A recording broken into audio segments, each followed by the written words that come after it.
The Knights of the Frozen Throne set has been released. We here at Tempo Storm shared your excitement and sense of wonder as the community dove into new cards, new strategies, and new archetypes in the first few hours. After a month of reveals and community hype, the expansion was set for release on the NA servers at noon, Blizzard HQ time. Eager to launch the new meta, Blizzard unleashed the Knights of the Frozen Throne 2 hours early, sending the community into a pack opening frenzy. The early release seemed to help server stability, with only a few players suffering delays from increased traffic. It seemed like lessons were learned after the unexpected server demands during the Un'Goro release 4 months ago. Over 220,000 excited viewers tuned into Hearthstone broadcasts all over Twitch to catch pack openings, deck building, and the first games with the new cards. Even 12 hours into the release, Hearthstone was still the most watched game on Twitch with over 110,000 viewers. The promise and power of the Death Knights truly captivated players all over the world. One day of stream watching and ladder playing will typically give players a sense of what the most competitive decks are at the time. However, with the sheer range of theory-crafted decks still being tested, we have a ways to go before a clear meta emerges. In fact, it may take longer than in previous expansions releases for players to find the strongest lists for emerging archetypes. Where quests in the Un'Goro launch had a strategy in place that helped to streamline theory-crafted decks in the first day, the Death Knights fostered more open-ended deck creation, with exploration of their potential developing a slower meta than we've seen in months. Budget players began experimenting with whatever possible lists they could play with from what they opened, while high-end players began with the Death Knights that were predicted to be the most powerful,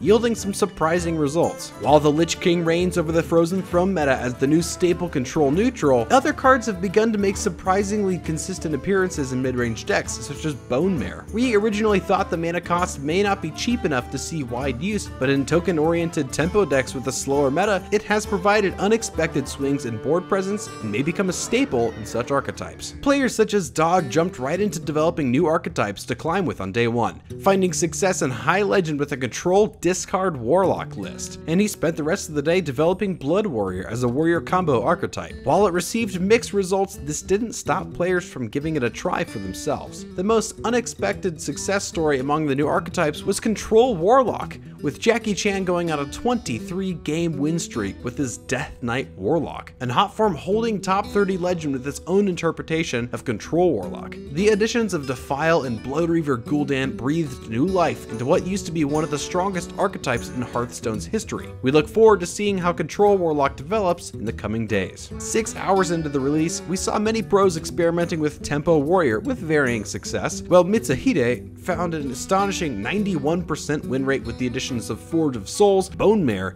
and Bloodrazor for the expansion. Pros such as Pizza saw early success in the new meta with Valkyr Soulclaimer, Mountain Fire Armor, and Scourge Lord Garrosh, based on an earlier version by Kranich. It wasn't until 11 hours into the expansion that Fibonacci revealed his interpretation of the new archetype, finding a slower version featuring N'Zoth and Deadman's Hand. Whichever list evolves to become the strongest, we can expect to find Bloodrazor leading the charge in the Tempo Warrior archetype as it finds its place in the Frozen Throne meta. Although Druid was expected to be one of the stronger classes in the first day, we saw 4 different archetypes being actively experimented with on the ladder. With how prevalent the class continues to be on the ladder, we'll be taking a closer look at these decks. Midrange Druid made a triumphant return to the ladder on the backs of Spreading Plague, Strongshell Scavenger, Malfurion the Pestilent, and Ultimate Infestation. While Asmodai explored a more token-based strategy with Violet Teachers, Fino explored more spell and dual choice synergies in the new Plague Druid archetype with the additions of Arcane Giants and Fandral Staghound. We also saw various styles of Ramp Druid being experimented with on the ladder, with players exploring whether dragons, the Lich King, and Hadronox synergy with N'Zoth,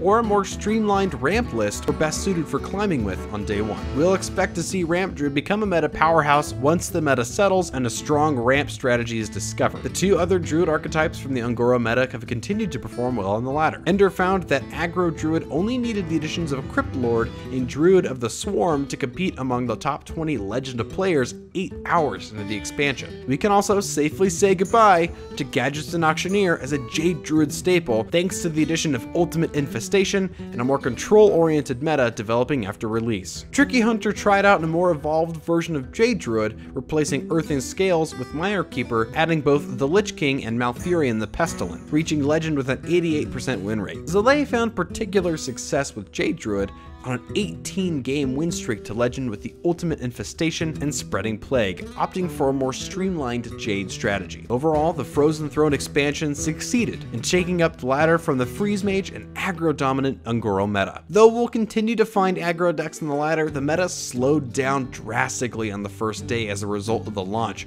with control decks growing less dependent on being reactive to secure win conditions. Here are a few more lists currently being tested in high legend ranks after the first days of the Frozen Throne. A lot can happen to any of these decks over the next 48 hours, but for now, the Frozen Throne expansion has lived up to the pre-release excitement. Players continue to search for the next tier 1 decks in Hearthstone from the new standard pool of cards. We expect them to emerge from the decks in this video, but there's still time to innovate new decks and revitalize old archetypes to take the meta by storm in this first week of the Frozen Throne. Thank you for watching, and be sure to subscribe to our channel for the latest developments, Hearthstone content, and our upcoming meta snapshot.